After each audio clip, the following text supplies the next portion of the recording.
Theseus continues back to Athens, sailing. But here's another of the tragic elements in this story. Theseus, elated by his victory, excited by his accomplishment, forgets that he's supposed to change the sails of the ship from the black sails to white sails, as Aegeus had instructed him to do. Aegeus, stricken with grief, dove from the cliff into the rocks below. The Delphic oracle's prophecy had come to its fulfillment. And it's actually from Aegeus that the sea gets its name, the Aegean Sea. From triumph to tragedy, the myth of Theseus weaves a compelling tale of the trials that humanity faces.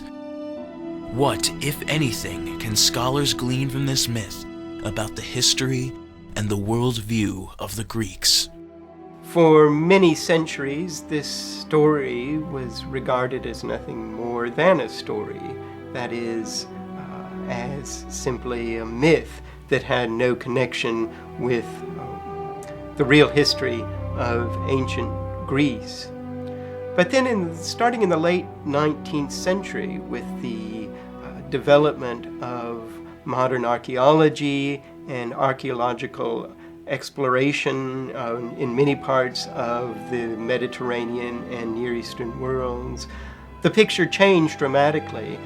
One of the pioneering British archaeologists, Sir Arthur Evans, excavated in Crete, a number of sites, I believe, but in particularly the site of Knossos, which was the site that had been associated with Minos. And he discovered a whole civilization that had until then been unknown, a civilization on Crete during the Bronze Age, during the second millennium BCE, that was of a high level of sophistication, very powerful, very wealthy. And so with this discovery, a lot of aspects of the story seemed all of a sudden to be much more significant than they had been thought before. In classical age Greece, the island of Crete had been a backwater country. Before Evans' discovery, historians thought that Crete had never held a significant position on the world stage. But this showed that in the very early history of the Greek world, Crete had in fact been the leading power of the Greeks. So Minos, in this respect, all of a sudden seemed to make much more sense. The association with sea power seemed to make a lot more sense than it had earlier as well. And even the notion that Crete had some sort of sway over the Greek mainland, because there's evidence that this Minoan civilization did indeed, if not directly control, at least exercise some sort of influence in the area of mainland Greece. So what were the real Minoans like?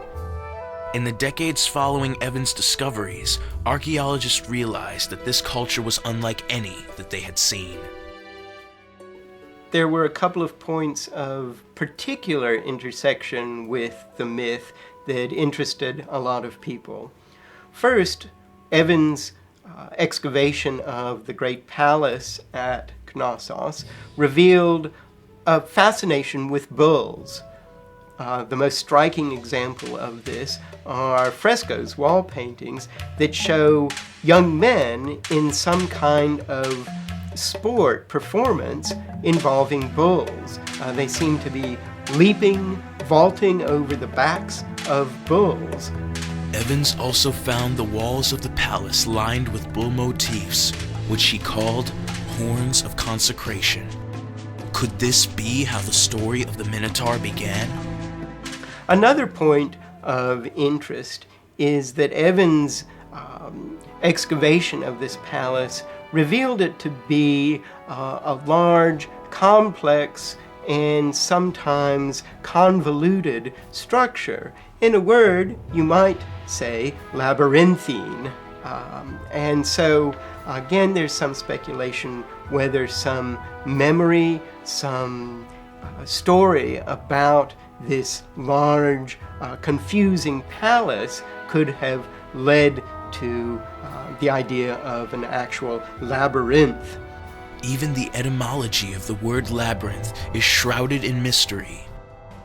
The ending of labyrinth, inthos, does not originate from the same language that Greek originates from. Before Evan's discovery, scholars wondered if the word came from a culture that was older than the Greeks and had separate cultural origins. So that suggests to some people that it's part of an earlier heritage from the period before Indo-European speakers, that is, Proto-Greek speakers, came into the Mediterranean, came into the Aegean area. The word labyrinth may have come from a language that originated right in Crete. Perhaps the most exciting discovery by Evans was the written language of the Minoans. The earliest known language spoken on Crete, we have written records for it that are still undeciphered. Linear A, it's called.